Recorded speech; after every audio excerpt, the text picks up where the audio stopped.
All right, it was on this day, August 6, 1997, when Apple stunned investors by announcing that its industry archenemy, Microsoft, would take a $150 million stake in what was then a money-losing maker of Mac computers. Now, Steve Jobs, whose disdain for Bill Gates was legendary, said at the time that we, quote, have to let go of the notion that for Apple to win, Microsoft has to lose. Now, while the investment represented just about 5% of Apple's stock, the psychological boost was enormous. You have to understand what was going on around the time. Steve Jobs had effectively been forced out of Apple back in '85 and then spent a decade in exile building Pixar as well as Next Computer. But it was in July 1997 that he was coaxed back to Apple, this after the ouster of Gil Amelio, who had been the third Apple CEO in just 4 years, a 4-year stretch where Apple's stock price had plunged 70%. And its industry market share, it had slipped to 3.5% of PC shipments. That was down from 8% just about a year and a half prior.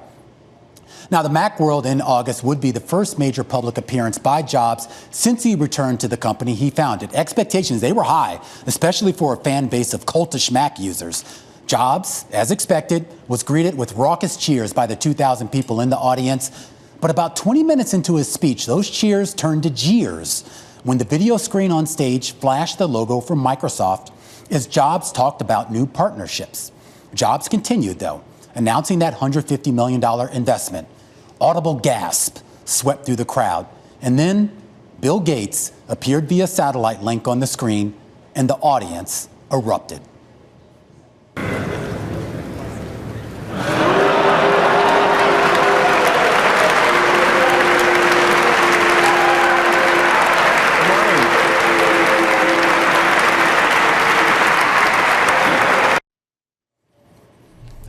And that went on for quite a while before Bill could even get a word in edgewise. Optically, it was not a good look, but it was a necessary decision.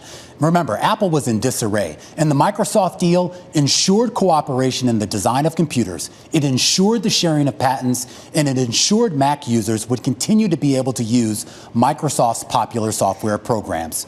Now, despite the shotgun marriage, a decade later, in 2007, Gates and Jobs made a rare joint appearance at the D5 All Things Digital Conference and appeared to be best friends forever, with Jobs repeating a line from the Beatles song, Two of Us, telling Gates, you and I have memories longer than the road that stretches out ahead.